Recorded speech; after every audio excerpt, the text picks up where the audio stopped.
Welcome to the Indie Film Hustle Podcast, episode number 245. People have forgotten how to tell a story. Stories don't have a middle or an end anymore. They usually have a beginning, and that never stops beginning. Steven Spielberg.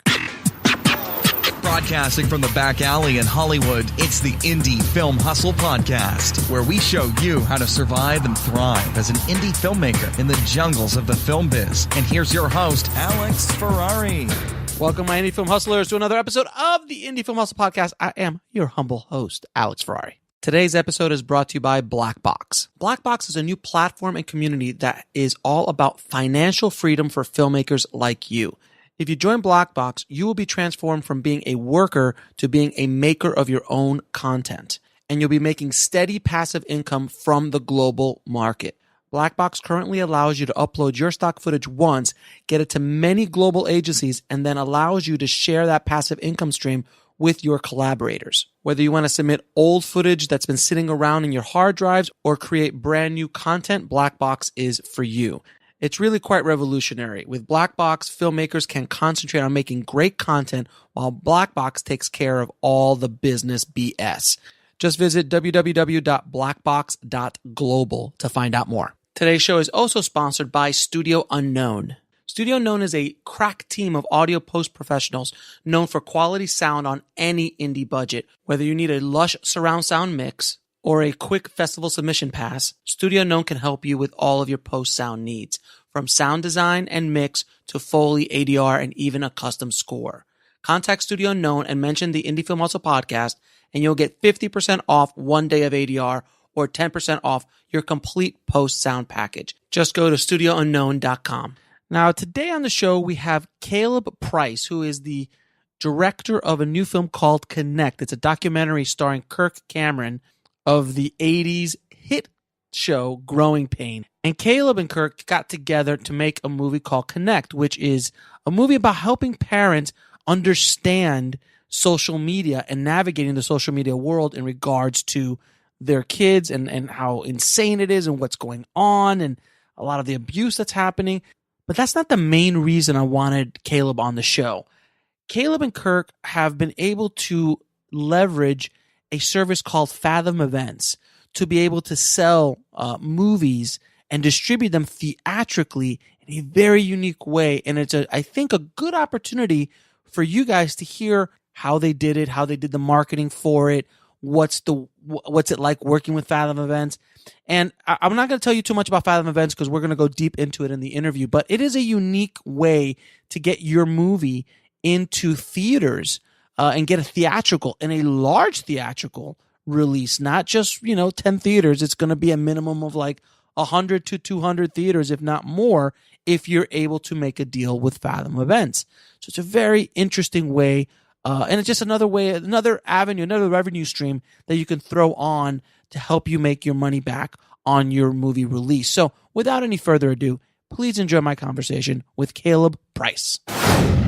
I'd like to welcome to the show Caleb Price, man. Thank you so much for jumping on the show, man. No problem, Alex. Thanks for having me. So, first of all, before we get into the distribution model and your movie Connect, how did you actually get started in the business? I'm glad you asked that because you always ask your guests that in the beginning, and They always have different stories. Well, I feel like my journey into this business might be similar to yours in that at a very young age, I remember specifically my parents had one of those old camcorders. Do you remember when the Sony camcorders were that you held and it was like a giant screen? Yes, like the whole thing was just a screen, and you know what I mean? And that was my first camera. Yeah. Okay. So that was my first camera. Yeah. I remember my parents when I was in middle school said, "Hey, anytime you want to use the camera, you can." And I can't explain it to you, Alex. And it's probably how all of your listeners feel. Mm-hmm. But like a switched in my brain. Mm-hmm. Like, oh, this is so cool. And I remember I had my friends come over. I'm like, guys, we can use the camera, and they were just like, "So," you know what I mean? But I was like, "But we can tell stories now, and we can make our own stuff." And so that's when it happened. But my dad was a firefighter. My mom was a stay-at-home mom. No connections to the industry whatsoever. Sure. So I did what a lot of kids did, which your podcast is actively preaching against, praise the Lord, is I took out an enormous amount of debt. Oh, no, you didn't. Oh. And I went to film school. Oh, and okay. Yeah. So I'm paying off that debt right now. I'm sure you are. I'm sure. So there you go, Alex. That's how that happened. I didn't know. Clearly, like, it's not a normal career path. So it was and my parents were I think the early 2000s is probably when the most amount of kids and teens probably took out the biggest loans. Because I feel like now people like you are kind of getting the word out, like, hey, you should not go into debt for this type of industry. And I feel like there's more people preaching that now. Mm-hmm. Like, not just film school, like, but other schools too. Like, my gosh, like, don't spend $130,000 to go to Harvard to learn how to weave baskets. It doesn't. Like, it makes no financial sense. Like, my wife's a social worker, and she went to school and a little bit of debt, but nothing crazy, to get her master's degree.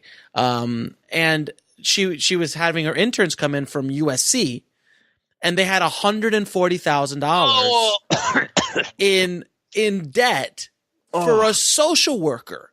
Oh my! And gosh. I'm going, it doesn't make financial sense. So as a filmmaker, if you're going to go to film school, if you can go to like your community college, you can get you get my film education cost me $20,000. Okay, that's fair. Yeah, that's fair. And where'd you go? I went to Full Sail. Okay, I've heard really, really good things about them, actually. I went to Full Sail back in when it was only like the film department was only 5 or 6 years old, and it's not what it is today. Now it's like Disneyland. But back then it was not. And now it costs like $80,000 or $100,000 or something like that to go there. It's ridiculous. Nope. But that made sense for me. But if you come out of film school, and I know these guys, I know them, I know many guys that do this, that they have $120,000 in debt. And they're literally they're dubbing tapes, or, they're working as, editors in, like just grinding, grinding, oh my gosh, not doing their own stuff, but grinding. And they're never going to get out of that. It's like having a mortgage, but with no house. Oh, 100%. Like, I was just listening. You just did an episode recently, and I was glued to it. What'd you do? You did the collections agency guy. Oh, yes. He's awesome. So like, I did not take that for granted, because I was like, so this type of information, how this guy is breaking it down for Alex on what this guy, people pay a lot of money to just learn that this type of service exists. Yeah. Like, that's what film school was. So yeah, not to get way off track, but yes, I went to film school. And here's the kicker. This is going to make you throw up. Uh-huh. So I did all the stuff, right? The $20,000 loans, 20. Sure. I think I graduated like around $86,000-$90,000 in debt. God bless. I went to Brooks Institute in Ventura. I don't even know if you've heard of it. Probably not. Nope. Never heard of it. Sorry. Oh, it's okay, because they went bankrupt and they closed. Of course they did. Of course they did. Why would they? But you still owe the money. Yeah. Oh, this is the worst part. So I still owe money. This other brookie I ran into a couple years later, he's like, yeah, check this out. So the way loans work, the banks take out insurance policies on their loans to cover them in case a school goes under, because you're paying for a degree. And if your classes are non-transferable, which almost 98% of film schools are non-transferable credits, right?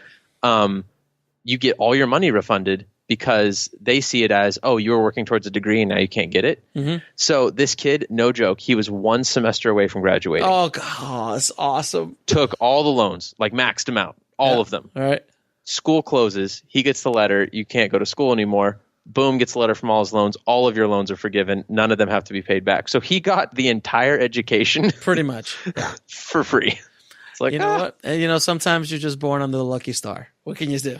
Yeah, exactly. But so there's your answer. That's how I got into this business and been stumbling around and trying my best. Hey, man, look, sometimes, when I went to film school, there was no there was no other options. There was no YouTube. There was no There was nothing. There was nothing to teach you film other than going to film school. Today is a different world. Like, it just makes no sense to go. Nope. Unless again, if it's affordable, go for it. But or if you can get into a big school like USC, the connections alone are worth it sometimes. That's a strong, you make a really strong case for that. I still would say to your listeners, all your teens out there, go, if you can get into USC, I would at least flirt with the idea. Sure. And see, but I would strongly recommend don't just throw it up to the wind and say too expensive, just taking out loans. You can almost always figure something out. There's a lot of financial aid. There's a lot of stuff that you can do to go to a big school like that. But I'm speaking there next week. Cool. I'm doing they invited me to do some lecturing there, and I've been to USC a few times now, and it's amazing. Yeah, it's USC. It's amazing. But is it worth $150,000 if you don't have $150,000? No. Right. So that's the thing. Anyway, we have gone way off topic. Let's get back on. All right. So your film Connect is a documentary that stars Kirk Cameron. Can you tell me a little bit about the film?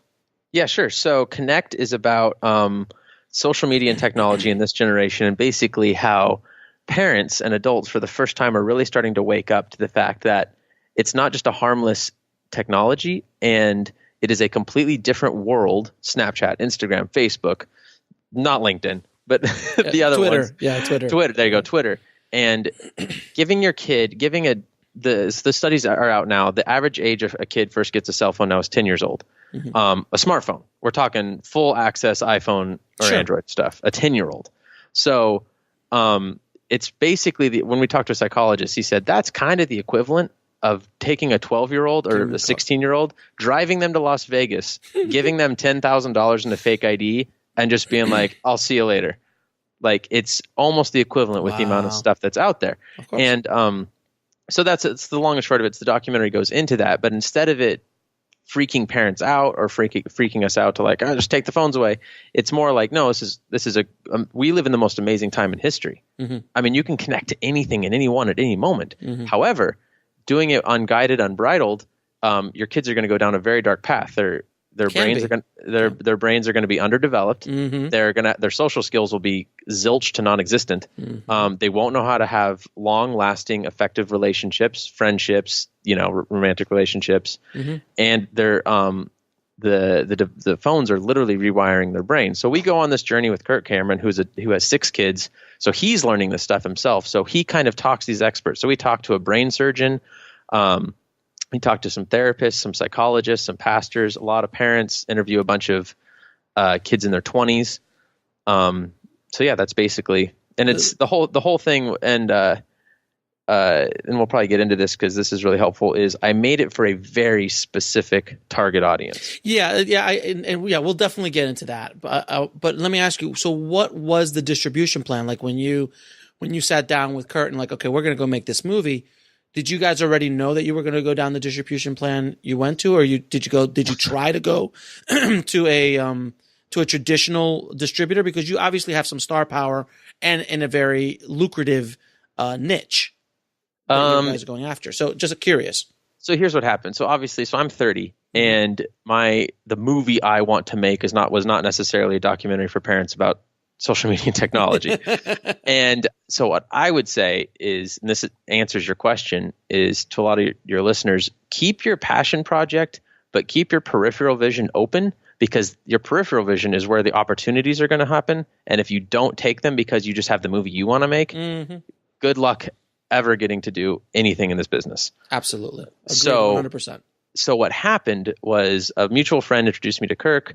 The stars kind of aligned, as they say, and he was looking for the new media guy, so he put me on staff. We're hanging out, and then he actually had done some Fathom events before, mm-hmm. With documentaries, and documentaries do really well traditionally as Fathom events because the Well, before we continue, please tell everybody, what is Fathom Events? Oh, right. Sorry, all we talk about is Fathom around here, so I forget.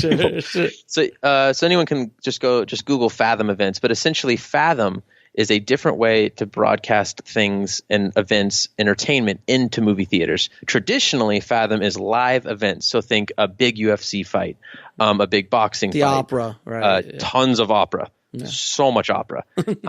But that's what Fathom Events is, Alex. So it's a new way to get into theaters. Usually, actually not just usually, but you need to have something special with your movie mm-hmm. to legitimize it being a Fathom event. So so what is the process? How does like a filmmaker go approach them, pitch them? How does it work?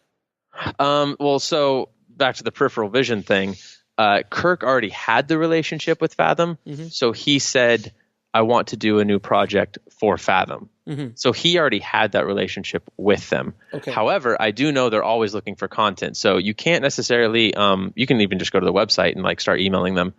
But you have to have an audience. You need to have some sort of audience. Kirk Cameron has a very loyal Christian mom and dad audience. So you need a niche audience, and you basically, you can just email them at their website at Fathom Events. And then, but you can't just have just a movie. Okay, so all right, so because I'm trying to grasp, because I've heard of Fathom Events because I've been in a movie theater in the last 10 years, so I know what they are, and I've seen like The Room and like a couple other movies that do like Fathom Events, because their audiences are big. But I always wondered, like, how do you approach them with like an independent film? So perfect example, and I'm going to use myself as an example. I have an audience, not nearly as big of an audience as Kirk does, but I have an audience, and I have a movie that is aimed at that audience, which is the new movie On the Corner of Ego and Desire. Is that something that you could literally walk in to them and go, hey, look, this is what we've got. We've got kind of a niche here. We've got an audience. Does this even make sense? Yes, and here's what I would say for you that works in a immense amount of your favor. So if you, Alex Ferrari, approach them with your film On the Corner of Ego and Desire, especially, and you kind of show the numbers of your website and, Podcast and all that stuff. You got the podcast, all this stuff, compile it into a pitch. It doesn't cost you anything up front. Yeah, I've heard that. That's public information. So that part is humongous. So there's that, but it's only one night. Not only is it only one night, it's one time at that night. Yeah, it's one time, one night, but even if you could make a little bit of money that night, that's not bad. And it's a theatrical.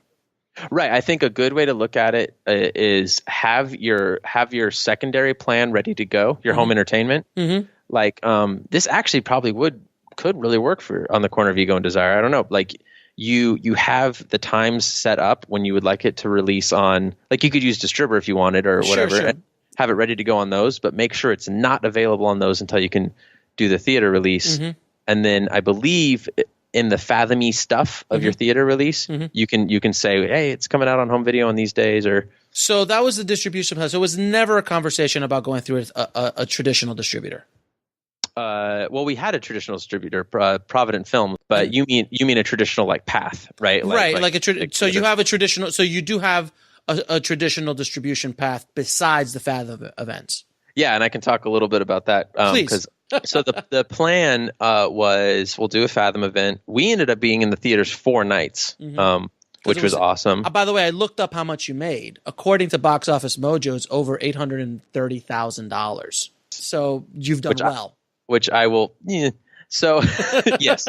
So here's what's good about that. That gives you some baseline numbers, and then think how much money you had to drop in marketing. Yeah, and that's the thing. How much do you spend on marketing? So I don't know if they gave me those numbers. I'm not supposed to talk about them, but I can definitely say for a Fathom event, you're going to see people spending anywhere from nothing. They're just hoping on the word of mouth. Like I bet you, Alex, you probably would have a good shake at not spending too much if you just like redirected all of your social platforms for a couple weeks and just did like a blitz. But most people will probably spend anywhere from $100,000 to $500,000 on marketing. Oh God. Yeah, that's not happening. And then those are the numbers I've heard from Fathom Events. And then Kirk hustled like crazy. He did the Steve Harvey show. They had him on the Today Show 3 times. They did what'd they do? And then all the affiliates, ABCLA and like New York. And then they had him on the Dr. Oz show. I did learn, this is also for your tribe out there, whenever you make something, just always, when it's finalized and you like it, always have a split track ready to go, which I didn't know. All these places wanted split tracks, which basically means they want all your music and sound effects panned hard right, and they want all of the voices and dialogue panned hard left, because they on there and need to. Yeah, didn't know that. Put their music on if they want to put their music on, and bumpers and things like that. Yeah, and just have more control. So yeah, exactly. And now you were just talking about deliverables. What are a few of those deliverables? Just so I know we're supposed to be talking about distribution, but this is part of distribution. Is that deliverables list? And since you just got that list. What are a few things that they're asking for?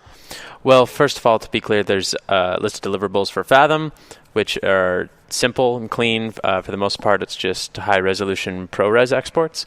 And then there are separate deliverables for home entertainment. The higher up you go with the distributor, like the Orchard is a pretty top level. I've never worked with them before until this. So their deliverables are much higher. So here's an example. I get this email here. They want the Video Master to be Apple ProRes HQ. So it's 422 HQ. Fair enough. And then, of course, they want, make sure your audio is 48 kilohertz, 16-bit audio, which is pretty standard. Sure. Here's the stuff I didn't know. They need 3 versions. They want texted, clean, and textless. Of course. I had never been asked for this before. So if past Caleb could listen to future Caleb talking to Alex, this would have saved me some time. Textless, of course. People don't think about textless at all. No, and so we had to pay more money. I had to go back to the post house. Mm-hmm. Texted is title cards, credits, lower thirds, informative text, burned in subtitles, and a clean one without it. Oh yeah. And then clean, exclude the burned in subtitles, but include the title cards, credits, lower thirds, and the informative text. And then the third version is text list, which is elements to be included at the end of the texted or clean video or as a separate feature file. So it's yeah, and then you have to do it again for all the trailers. Because and don't forget about the audio, the 5.1 mix. Oh, the stems. So if I would highly recommend right now to anyone who's listening, if you're doing your own audio mix, I highly recommend don't even attempting a 5.1 unless you 100% know what you're doing. Mm-hmm. You are an audio person, but don't start YouTubing how to do a 5.1 mix and make it correct for it. Do not do that. Yes, but you're right. We had to do all that as well. 5.1, and then you got to split, and then don't forget the M&E, music and effects and dialogue tracks. All those have to be separate. And if they're 5.1, you got to do them separate for that. So that's like 15, 20 files alone. It gets stupid. You're going to miss your distribution window if you don't get this stuff. Oh, absolutely. This stuff is huge. So I highly recommend, the workflow I found to work, and this would probably help your listeners too, is find a good post house that can handle the heavy lifting, and do all of the offline edit yourself. That's what I have found to be the most cost effective, or hire someone like Alex Ferrari who does that stuff anyways. Right. So yeah, that's because all of these headaches, I was able just to forward the email to the post house and they just took care of it. Right. You definitely get professionals to do it. And by the way, the list used to be worse because then you used to have the HDSRs. And then how you lay out the audio tracks on the HDSR tape. Then for foreign, you have to have digibetas, and then you got to do standard defs, and then you got to do a pan and scan and a crop version. And then even worse, you go down to beta SP for some other places. Yeah, I haven't had any of those tape deliverables in a while, but that's what it used to be, in addition to everything you just said. Oh, and also sometimes they want a Dolby mix, which is a mix that goes onto a tape, but you have to rent the Dolby system. So it compresses the 5.1 into 2 tracks. And then it could decode that on the other end by a decoder by Dolby. Oh, dude, it just gets, oh my God. Oh, it just gets cray. And then on top of all of that, then that's just the physical deliverables. Let's not even get into E&O insurance. I have copyright. I got a rapid fire list for that because you have to have E&O, a chain of title agreement, chain of title proof of payment, copyright notice, copyright registration, copyright report, all of which are different, by the way. Yep. Title report, certificate of origin, instrument of transfer, residual documents. And then if anyone's doing a documentary out there or using stock footage, log it for where did you download it from? Who is the author? You have to log that. Where the rights and who has the rights to, and do you have theatrical rights, worldwide rights? And you're in big trouble if you don't. Yes, it becomes a problem. So that is a small lesson, boys and girls, on deliverables and going through all of that. Now, let me ask you, when you were doing your Fathom events, did Kirk ever go out to any of them? Was it did he show up? So we were in 756 theaters the first night. We went. We had a party here, a little wrap party, and then the whole crew went. Mm-hmm. And then that night, I had to film people at the movie theater, so I could run back to the office that night, edit a new trailer to upload to all the media outlets that same night. So I could have audience reactions, because then they needed to run that to promote the encore dates. And they are always looking for collaborators are always looking for product and movies that can draw an audience. A thing that I just saw them doing right now that I think is genius is they're looking at high level TV shows and they're convincing the networks to do their finales or premieres as Fathom events a day or two before they're on TV.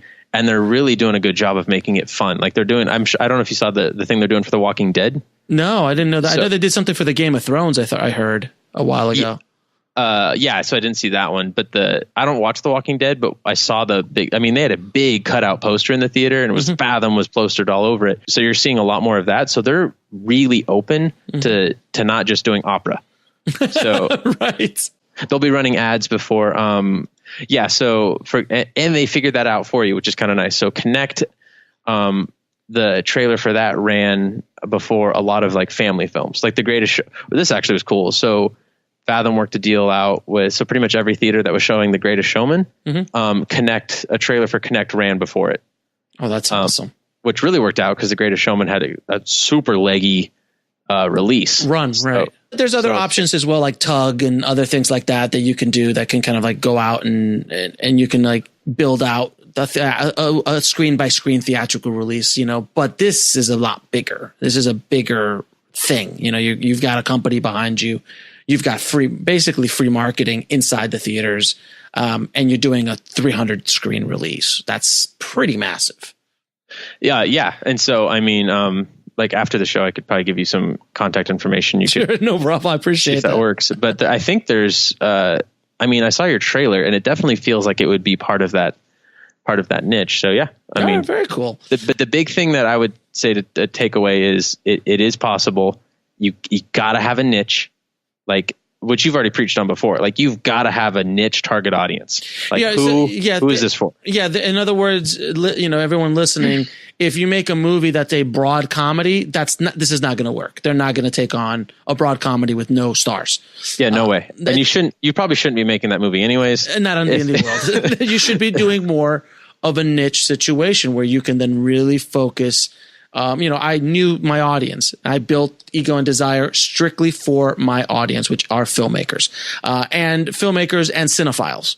So those are two fairly large niches. Not huge in the grand scope of the world, but they are niches. I think those niches are a lot bigger than I realized though, because so on your page too, I'm looking at these master classes. Yeah. Oh, they're making just tons of money. Yeah, and it's Ron Howard teaching how to direct. Like that's a extremely specific audience. By the way, that's the best of all of them. Okay, I need to watch that one. I was got to watch that one. All growing up, I was called Ron Howard. So Ron Howard's. By the way, anyone listening, if you're going to buy a master class on directing, I know Scorsese's there, and I know Werner Herzog and stuff, and Spike Lee. No, it's Ron Howard. Ron Howard's is. You literally sit there for I think an hour of the master class and watch him direct a scene from Frost Nixon on the fly in every which budget range you can think of. So he does the big budget where he's got the steady cam and he's got all these other cameras and he's got time all the way down to like, we're going to do this indie style, one camera. How much coverage can we get in this amount of time? Let's go. And you see the man just think on his feet. It was magical to watch. Yeah, I really want to take that course. But I think the fact that they even exist, and I think their budget, because a buddy of mine worked on them. Oh, they're obscene. I think they're around $1 million, right? About $1 million per, and I know they pay. To my knowledge, they pay like $250,000 to $500,000 up front, and then they get a piece of everything off the back end, small piece after that. So they spend between 1.2 and 1.5. No, just like the production of it. I think the production of it is not $1 million, but I think the total, including the payment to the instructor and the production. I could say that production's probably they shoot for 2 or 3 days, probably about $500,000, and it's because they've got like an insane director and. They look gorgeous and that includes post, like, trying to get all the post of it all done and all that stuff. So yeah, they're spending a lot. They're spending a lot.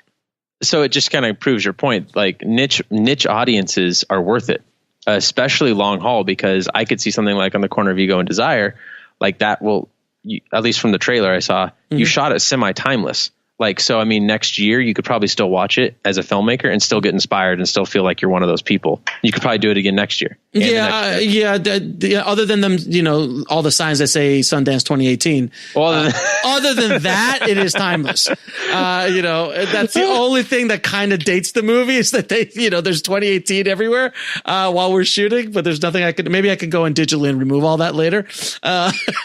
Each year, 19, 20. Yeah, just constantly go in and paint everything out.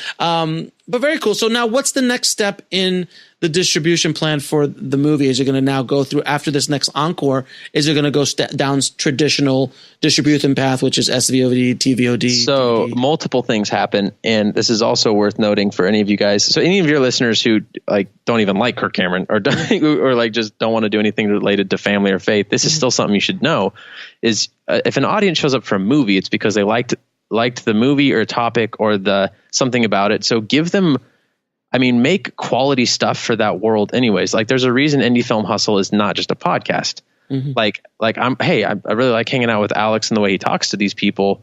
I'm going to go to the website. Whoa, look, there's videos, there's all this stuff. Filmmakers need to be thinking like that more. Mm-hmm. And that doesn't just mean you make a shirt.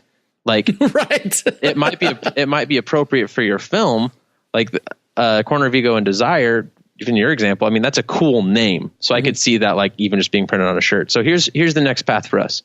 So we do the documentary. This has gotten parents fired up. Like I talked to a 10-year-old on the phone for about half an hour. Made me cry. I'm going to try not to cry now. Okay. But he no tears. His mom is friends with my mom, and my mom said, "Hey, my friend Lindy, like her son wants to call you." He went and saw the movie and loved it. I'm like, "Oh, is he like older?" Like, "No, he's 10." I'm like, "What?" Mm-hmm. Cool. And he called and he was just like, man, like seeing how a dad really cares. And, I want to be a dad like that one day, and understanding the brain and knowing like, wow, like I got to be careful how much I'm on this phone. It just kind of blew my mind. That's awesome. Awesome. And so his grandma was just like, yeah, we went to both nights. And then, so that you got to think like, okay, how can I help these people more? Like if they loved Ego and Desire, if they loved This Is Me, like what can I do to give them more of this world? So what we're doing for distribution further down the line, step one, there's an e-course coming out. Mm-hmm. And my friend next to me right now is actually editing it right this second. Sure. And so that's going to be available on engageyourkids.com. That's brilliant. It's kind of like my example of that. I always use the Vegan Chef movie. Yeah, the Vegan Chef, which I gotta make one day. But the Vegan Chef movie, like if they like the movie, they go find out about the movie, and all of a sudden, oh look, there's cooking classes. Yes, on how to make X amount of how to make tofu taste like steak. Whatever that. No, seriously, that's exactly right. That's huge. Like if someone showed up for the Vegan Chef the movie, like I feel like even if they watch this for free on Hulu. Exactly. It doesn't even matter. It's a loss leader. It's a lead magnet for them to come into your world. And once they're in your world, and if you have other things that you could offer them that is of value to them, then and you'll make much more money off ancillary. As George Lucas says, the money is in the lunch boxes. 100%. So I think people, myself included, have so often thought about that in terms of Star Wars. Mm-hmm. Like, well, lightsabers and blaster pistols. Sure. Of course. It's like, well, think about that for like, there's tons of movies like that I love that you just have to figure out what is the ancillary product that makes sense for this. That's like a benefit. Right. Like I could see, on the Corner of Ego and Desire navigating the Sundance Film Festival, or on the Corner of Ego and Desire how to make a micro budget feature film. Yeah, boom. Done. That's exactly. So we're doing the e-course, and it just launched actually today at engageyourkids.com for some shameless promotion there. Absolutely. And then the home entertainment. And then you've got SVOD, TVOD, and all the other traditional and just DVD sales in general and all that kind of stuff. Which for us will all hit in June pretty much simultaneously. So basically at the top level, you got theaters, and then you have physical DVDs, and then you have on demand, paid on demand, and then you have Amazon Prime and iTunes and Google Play, and then way down at the bottom, you have Netflix and the Amazon Prime and Hulu or something. And Hulu. Yeah. You just got to be careful how quick you jump to that, because you can't.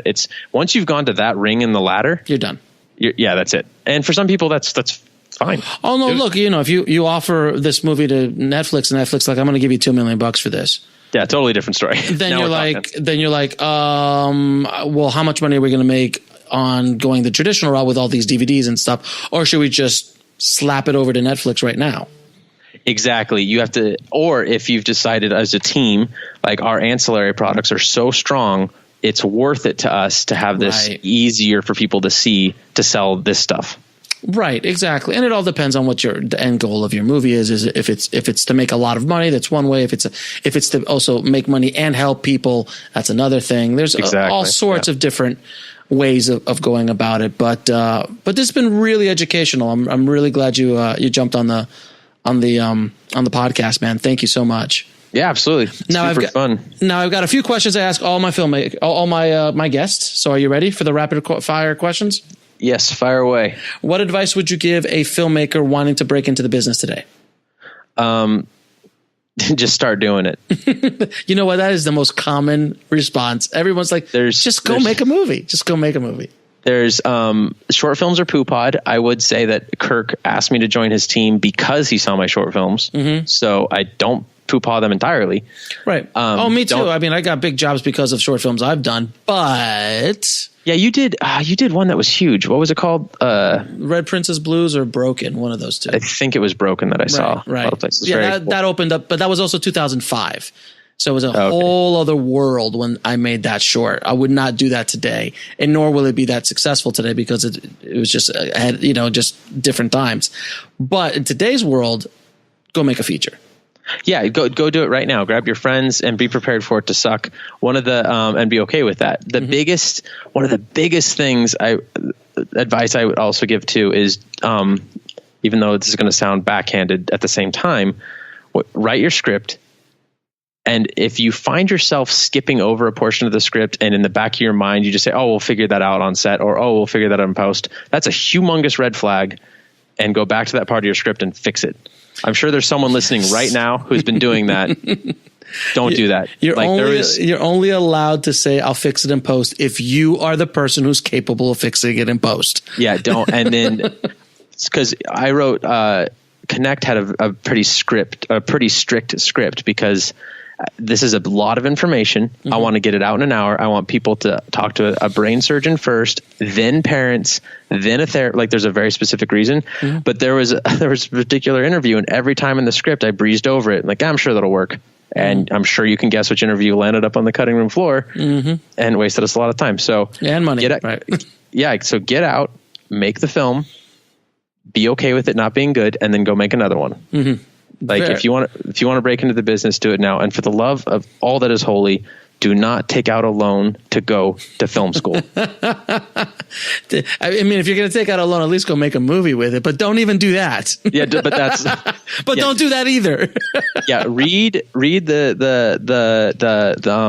I don't know if you wrote a book, Kevin Smith's story about Clerks. Oh, of course, great book. Yeah, read that. Read the Rebel Without a Crew. Get inspired by those, but do not do those financial models. There's a different world, man. Those are the 90s. You can't think about becoming, you can't go down the same path that Spielberg and Scorsese did. Like that, those paths don't exist anymore. No, they don't, which is probably why the Scorsese masterclass might be a little harder to translate to today. Right. But it is pretty good though. I mean, he does talk about some cool stuff, but Ron Howard. Just watch Ron Howard. So there's some advice there. If you want to break into the business today, and honestly, if you're listening to this and you live in Montana, you don't have to move closer to LA, but it's highly recommended. From someone who lived in Miami for a lot of my life, the second I got here, I was like, oh, I get it now. Yeah, it's hard to explain, Alex. Like I live in Ventura, which is just beautiful, but I still have to commute to LA to get some stuff. I mean, when you're down here, everyone's in on it. Everyone's trying to hustle. Mm-hmm. There's equipment houses. I mean, down here you can get an Arri Alexa with like some lenses for like nothing. Oh yeah. So yeah, if you're older, I'd say get to LA, find some roommates, start writing and start shooting. There you go. Sorry, I'll stop talking. Now, what is the lesson that took you the longest to learn, whether in the film business or in life? Oh boy. Okay. I knew you were going to ask that. So it's two things. One, when I was in film school, I started only DPing because I thought I hadn't lived enough life to direct something. And I would say the lesson is you will never have learned enough to do anything.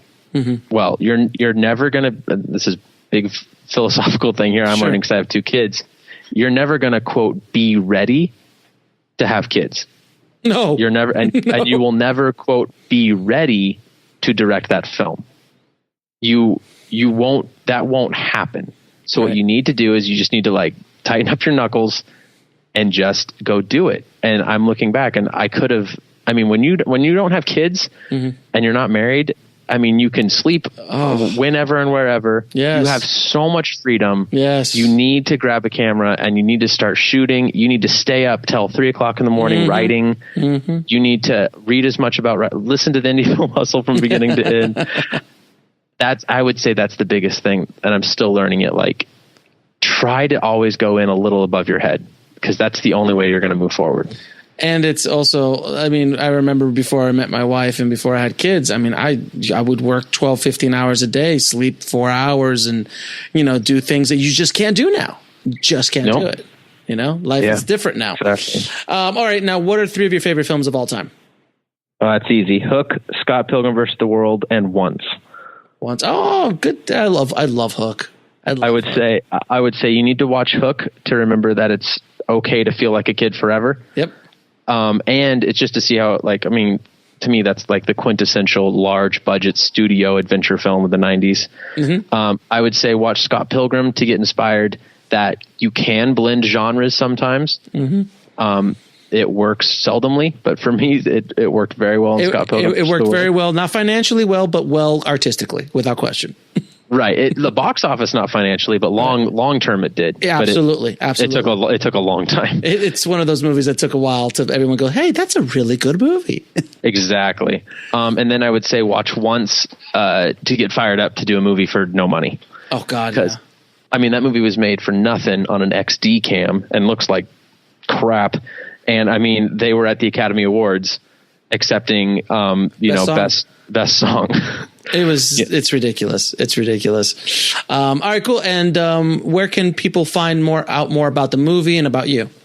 So the movie is connectmovie.com. That's being updated. So yeah. And for me, you could just email me at Caleb, CALEB at Caleb Price Productions. And then the only social media I'm on now, especially after doing that movie, is Twitter. So that's P as in precision, F as in fortune, Caleb, CALEB. So PF Caleb. Caleb, man, thank you so much for being on, man. You dropped a bunch of knowledge bombs on the tribe today, so I truly appreciate it, man. Thank you, Alex. This was a lot of fun. I want to thank Caleb for coming on and dropping some nice knowledge bombs on the tribe today.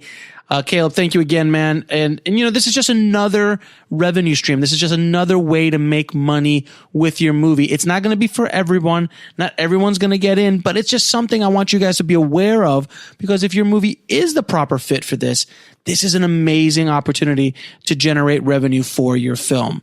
Now, if you want links to anything we talked about in this episode, head over to indiefilmhustle.com/245.